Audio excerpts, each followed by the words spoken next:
तमिलनाडु की धरती ने देश को कई महान समाज सेवी दिए हैं, लेकिन कुछ नाम ऐसे होते हैं जो अपने जीवन से ये साबित कर देते हैं कि इंसान की असली पहचान उसकी संपत्ति से नहीं बल्कि उसके त्याग और सेवा से होती है।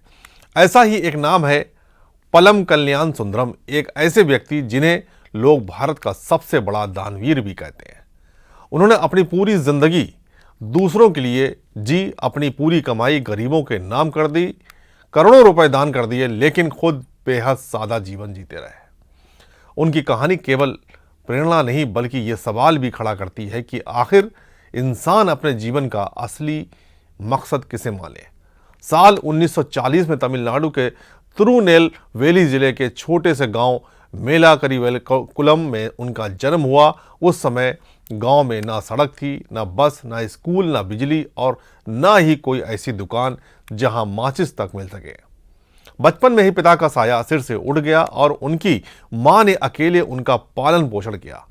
मां ने उन्हें एक ही सीख दी, जहां तक संभव हो जरूरतमंदों की मदद करना। यही सीख आगे चलकर उनके पूरे जीवन का आधार बन गई। पढ़ाई करने के लिए उन्हें रोज 10 किलोमीटर पैदल स्कूल जाना पड़ता था और फिर 10 किलोमीटर पैदल वापस लौटना पड़ता था। यानी हर दिन 20 किलोमीटर की यात्रा। अकेले चलना उन्हें अच्छा नहीं लगता था, इसलिए उन्होंने गांव के दूसरे बच्चों को भी साथ ले जाना शुरू किया। लेकिन उन बच्चों के परिवार इतने गरीब थे कि 5 रुपए की स्कूल फीस भी नहीं भर सकते थे। तब एक छोटे बच्चे ने खुद अपनी जेब से उनके लिए फीस भरनी शुरू कर दी। इतना ही नहीं, वो उनके लिए किताबें और कपड़े भी खरीदने लगा। जिस उम्र में बच्चे खुद दूसरों पर निर्भर होते हैं, उस उम्र में पलम कल्याण सुंदरम दूसरों का सहारा बन चुके थे। उन्होंने साहित्य और इतिहास में उच्च शिक्षा प्राप्त की, फिर लाइब्रेरी साइंस में मास्टर डिग्री हासिल की और गोल्ड मेडलिस्ट बने। इसके बाद उन्हें तूतीकोरिन जिले के कुमार गुरुपरा आर्ट्स कॉलेज में लाइब्रेरियन की नौकरी मिली। लेकिन नौकरी मिलने के बाद उन्होंने जो फैसला लिया उसने उन्हें दुनिया से अलग बना दिया। उन्होंने तय किया कि अपनी पूरी तनख्वाह हर महीने गरीब बच्चों और अनाथों की मदद के लिए दान कर देंगे। लगातार 35 साल तक उन्होंने अपनी पूरी सैलरी समाज सेवा में दे दी। अपने निजी खर्च पूरे करने के लिए वे होटलों और लॉन्ड्री में छोटे मोटे काम करते रहे। यानी नौकरी की तनख्वाह समाज के लिए और मेहनत की कमाई खुद के लिए, जीवन यापन के लिए।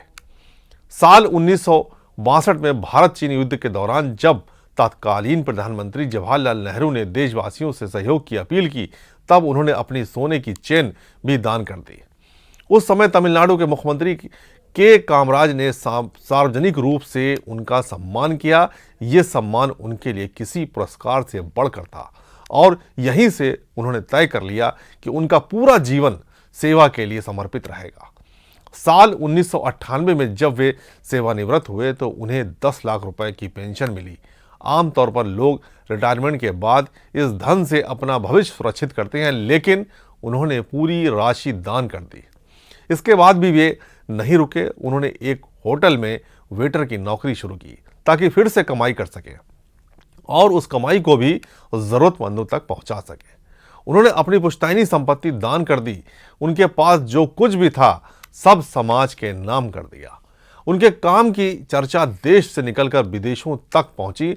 एक अमेरिकी संस्था ने उन्हें 30 करोड़ रुपए की पुरस्कार राशि दी, लेकिन उन्होंने उस राशि को भी बिना 1 रुपया अपने पास रखे दान कर दिया।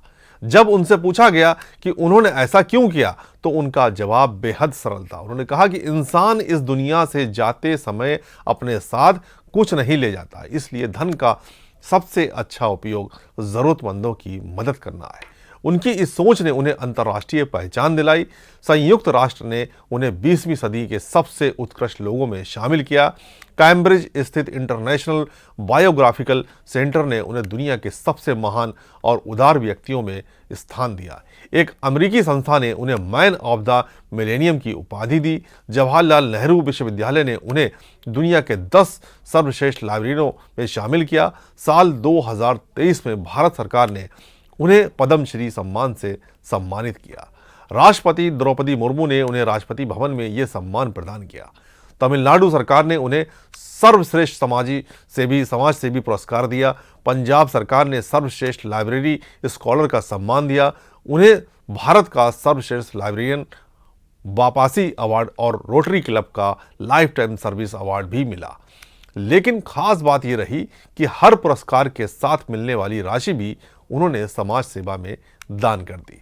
साल 2012 में अभिनेता रजनीकांत ने उन्हें अपने पिता की तरह सम्मान देते हुए अपने साथ रहने का निमंत्रण दिया, लेकिन उन्होंने विनम्रता से मना कर दिया।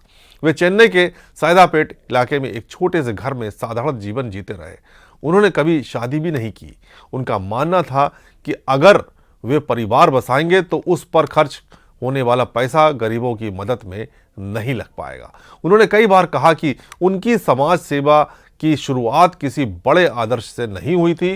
वे केवल इसलिए दूसरे बच्चों की फीस भरने लगे थे ताकि स्कूल जाते समय उन्हें साथ मिल सके और अकेलापन महसूस ना हो। लेकिन धीरे धीरे यही छोटी सी सोच उनके जीवन का सबसे बड़ा उद्देश्य बन गई। उनका विश्वास है कि जब तक हम समाज को कुछ वापस नहीं देंगे तब तक हमारा जीवन अधूरा रहेगा। अगर हर व्यक्ति अपनी क्षमता के अनुसार किसी एक ज़रूरतमंद की मदद कर दे तो समाज में बड़ा बदलाव आ सकता है। पलम कल्याण सुंदरम की कहानी हमें यह भी सिखाती है कि असली अमीरी बैंक बैलेंस ज़मीन जायदाद या आलीशान घरों में नहीं होती, बल्कि उन लोगों की दुआओं में होती है जिनकी ज़िंदगी आपकी वजह से बेहतर बनती है। उन्होंने अपने लिए ना बचत की, ना निवेश किया, ना संपत्ति जोड़ी। उन्होंने अपने पीछे छोड़ी तो केवल सेवा, त्याग, मानवता और करुणा की ऐसी विरासत जो आने वाली पीढ़ियों के लिए हमेशा प्रेरणा का स्रोत बनी रहेगी।